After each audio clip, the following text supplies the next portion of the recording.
এখন মানুষ ভালো বই পড়ে না। এই বই না পড়ার কারণে আমার মনে হয় যে মানুষও কেমন একটু অন্যরকম হয়ে গেছে। যেমন আমার পড়াশোনা অনেক বেশি না, এই জন্য আমি বই লিখি না, কম লিখি। আমি আসলে উপদেশ দিতে খুবই অপছন্দ করি। সবাইকে অমর ২১শে বইমেলার শুভেচ্ছা। আমাদের সময়ে নিয়মিত আয়োজন বইয়ের খোঁজে আপনাদের আমন্ত্রণ জানাচ্ছি আমি হিমাতুল জান্নাত। আজ বইমেলার ১৩তম দিনে আমরা আবারও জানতে পারবো নতুন লেখক, নতুন বই ও নতুন প্রকাশনী সম্পর্কে। চলুন তাহলে আপনাদেরকে নিয়ে আজকের যাত্রা শুরু করা যাক।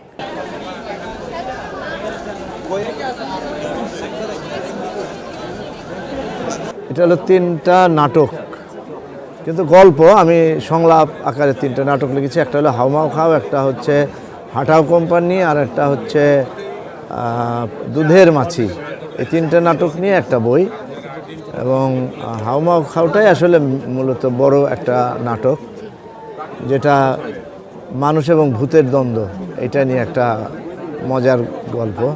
মানে একটা হলো মানুষ আর একটা হলো অপশক্তি। ভূতটাকে আমি অপশক্তি হিসেবে ধরি। অপশক্তি যতই মনে হয় যে অনেক বেশি পাওয়ারফুল, কিন্তু আসলে সেটা না। এখন মানুষ ভালো বই পড়ে না। প্রথমত বই কম পড়ে, আর তারপরেও যেটার ভিতরে একটু মজা আছে। আগে যেমন আমরা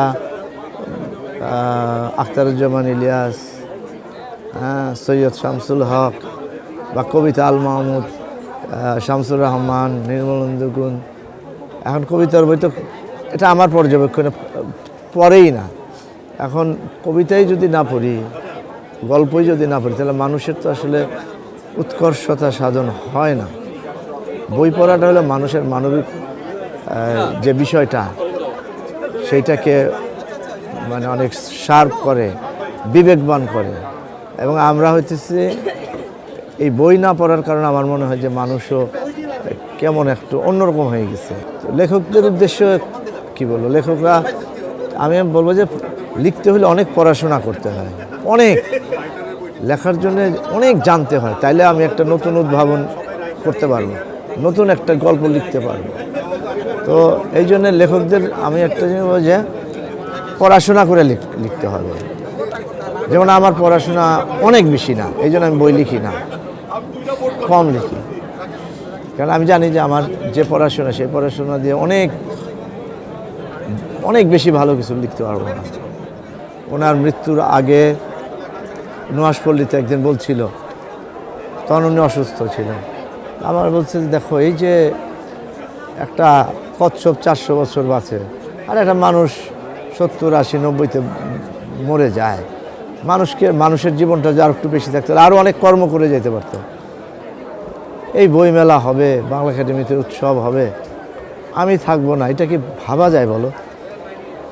এই জিনিসটা আমার যখনই মেলায় আসি যে হুমায়ুন আহমেদ নেই, এই হাহাকারটা আমার বুকের ভিতরে সবসময় করে। আমি আসলে উপদেশ দিতে খুবই অপছন্দ করি। এটা যার যার বিবেকের ব্যাপার। তাদেরই বোঝা উচিত, তরুণদের, যে বাসায় ফেসবুক দেখলাম, গ্রামের ছেলে বাসঝাড়া যে ফেসবুক দেখলো, এবং যেটা হালকা এটা গ্রহণ করে বেশি। যত হালকা জিনিস ওটা তরুণরা গ্রহণ করে, এটা আমার কষ্ট লাগে। একটু ভারী জিনিস, একটু উপন্যাস, গল্প, এগুলি পড়া উচিত, এবং লেখার ক্ষেত্রে তাই করা উচিত। ইডেন বে কক্সবাজার সমুদ্র সৈকতের উপর নিজেদের একটি ঠিকানা। মাত্র ৫ লাখ টাকায় আপনিও হয়ে যেতে পারেন এই হোটেলের মালিক। ইডেন বে, আ কনসার্ন অফ ভাইয়া হোটেলস।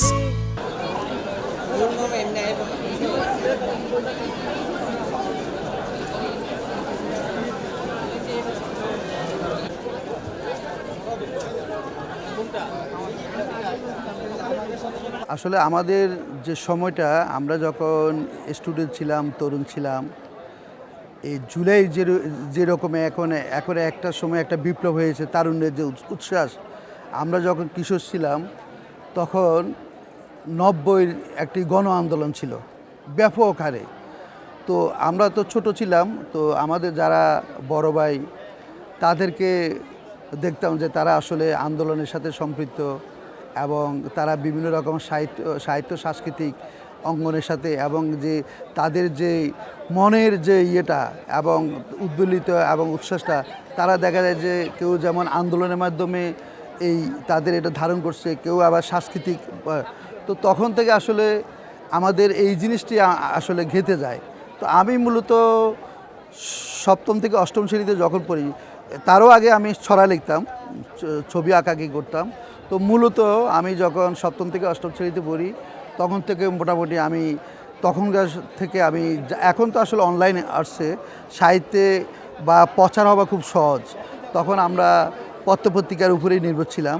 তো আমি তখন থেকে যে জাতীয় পত্রপত্রিকাতে প্রথমে কবিতা, তারপরে বিভিন্ন আর্টিকেল, প্রবন্ধ, গল্প, এভাবে আসলে ইউনিভার্সিটি পর্যন্ত আসলে তখন ব্যাপক হারে মানে লেখালেখির চর্চাটা চলতো। আমরা যখন ছোট ছিলাম তখন আমরা আসলে ইমদাদুল হক মিলন, হুমায়ুন আহমেদ এবং ভারতের শীর্ষেন্দু চট্টোপাধ্যায় এবং আমাদের আরও সাহিত্যের বঙ্কিমচন্দ্র, শরৎচন্দ্র চট্টোপাধ্যায়, তখন তাদের উপন্যাসের প্রতি আমাদের খুব আসক্ত ছিল এবং আমরা খুব মনোযোগ সহকারে তাদের বইগুলো পড়তাম এবং তাদের যে জীবন দর্শন ছিল এবং এই জীবন দর্শনগুলোকে আমাদেরকে ব্যাপকভাবে নাড়া দিত। তো সেই বারে সাহিত্যের প্রতি সেই অনুরাগ, সেই ভালোবাসা, তখন আমরা যেমন আমাদের যারা ছিলেন, আমাদেরকে যাদেরকে আমরা অনুসরণ করার চেষ্টা করতাম, তো তাদের যেমন আমরা তাদের বই পড়ার জন্য খুব আগ্রহ ছিলাম এবং তাদের অটোগ্রাফ নেওয়ার জন্য আমরা খুব উৎফুল্ল থাকতাম।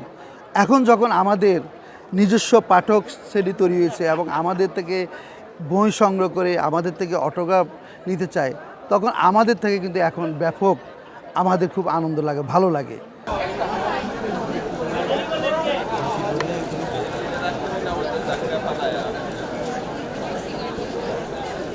এই ছিল আমাদের আজকের আয়োজন।